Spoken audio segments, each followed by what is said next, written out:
Corona के आंकड़े 68 लाख के पार हो चुके हैं। बेहद चिंताजनक है ये। इसके साथ ही अगर राजस्थान की बात करें तो यहाँ एक बार फिर से 2151 नए मामले सामने आए हैं और लगातार आंकड़े बढ़ते जा रहे हैं। मौतों का सिलसिला लगातार बढ़ रहा है। और राजस्थान की राजधानी की बात करें, जहां तमाम प्रशासनिक अधिकारी बैठते हैं, सरकार बैठती है, वहां 473 नए मामले और लगातार बढ़ती जो दर है वो चिंताजनक है। लेकिन सर, आंकड़े बहुत कुछ अलग बयां करते हैं। 21 दिनों में 26 मौतें राजधानी में बताई जा रही हैं, जबकि हालात बेहद चिंताजनक है। नहीं, आप ये देखिए, जयपुर को लेकर के हम लगातार हमारी इस इंजीनियर टुडे की चर्चा में उल्लेख करते रहे, राज्य सरकार को सचेत करते रहे। लेकिन मुझे ये लगता है कि जयपुर, आपको याद होगा कि जयपुर वो शहर है, एसएमएस वो अस्पताल है जिसने दुनिया में सबसे पहले कोरोना के इलाज का दावा किया। बिल्कुल। और इटली की एक महिला थी, उसका इलाज जयपुर में ही कोरोना का सबसे पहले हुआ था। और जयपुर के डॉक्टरों की पूरी दुनिया में सराहना हुई थी, उनकी वाहवाही हुई थी।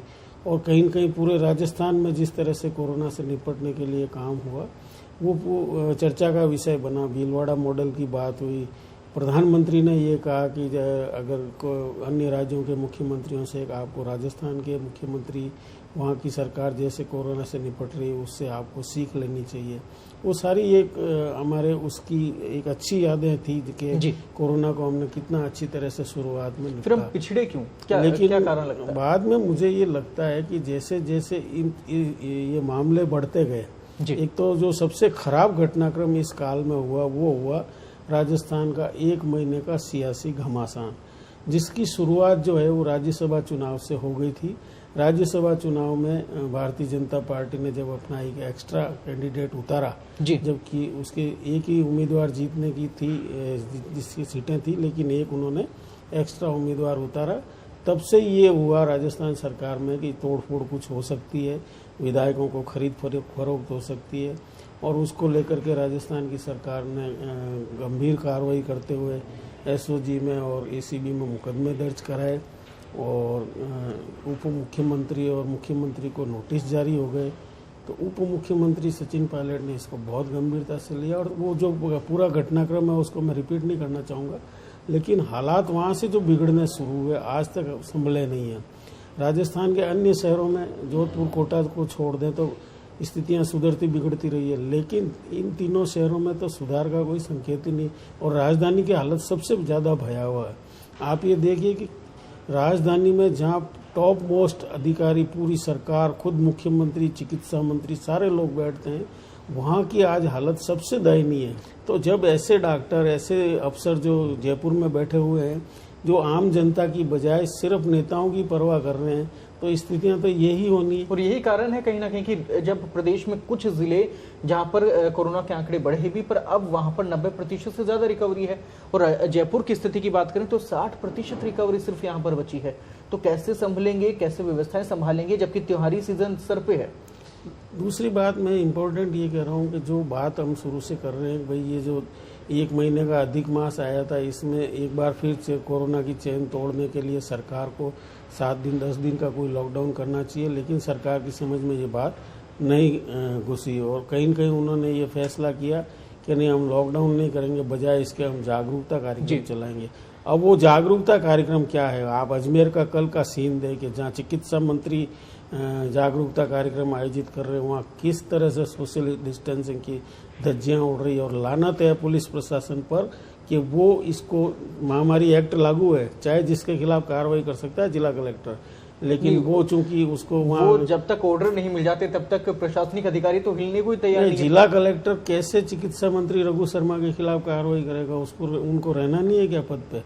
ये स्थितियां हैं। तो अब मुझे तो ये लगता है कहीं ना कहीं जानलेवा है।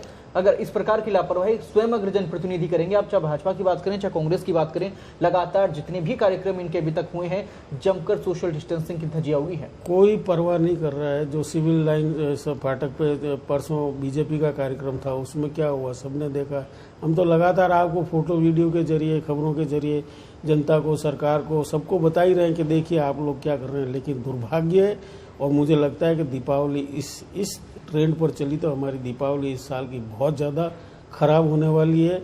स्थितियां बहुत विकट होने वाली है। किसी को किसी चीज़ की परवाह नहीं है। क्या है, हालत इस तरह की हो गई है कि कहीं ना कहीं अब ये सवाल खड़ा हो गया है कि क्या मौजूदा राजस्थान सरकार कोरोना के बिगड़ते हालात पर काबू करने में सक्षम भी है या नहीं है।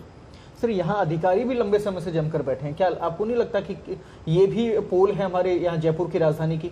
नहीं, मैं यही बात कह रहा हूँ कि जो अधिकारी यहाँ पर लंबे समय से जमे वो निश्चित रूप से किसी न किसी नेता के निकटस्थ हैं और वो नेताजी उनको परवाह है कि मेरे तो फला मंत्री फला जो है मंत्री जी मेरे खास है तो मेरा तो तबादला जयपुर से हो नहीं सकता, चाहे जयपुर की जनता कितनी ही मर जाए उसके कोई फर्क वही नहीं चीज भारी पड़ेगा। पड़ रही है पब्लिक पे।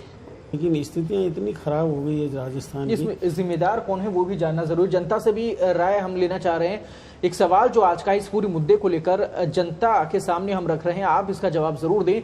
राजस्थान की राजधानी जयपुर में कोरोना के राज्य में सबसे भयावह हालात के लिए क्या चाहते अफसरों की लापरवाही जिम्मेदार है?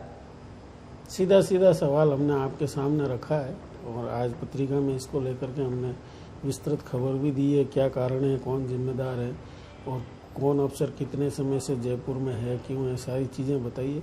आप भी अपनी राय ज़्यादा से ज़्यादा संख्या में दीजिए ताकि ये जो अफसर और नेताओं का गठजोड़ है उस पर विचार करने के राज्य के लिए राज्य के संवेदनशील मुख्यमंत्री कहीं न कहीं सोचें और इस पर विचार करके जरूर जवाब दें। तोड़ें। जी, फेसबुक, ट्विटर और इंस्टाग्राम के जरिए आप हमें फॉलो कर सकते हैं और अपना ये जवाब दे सकते हैं।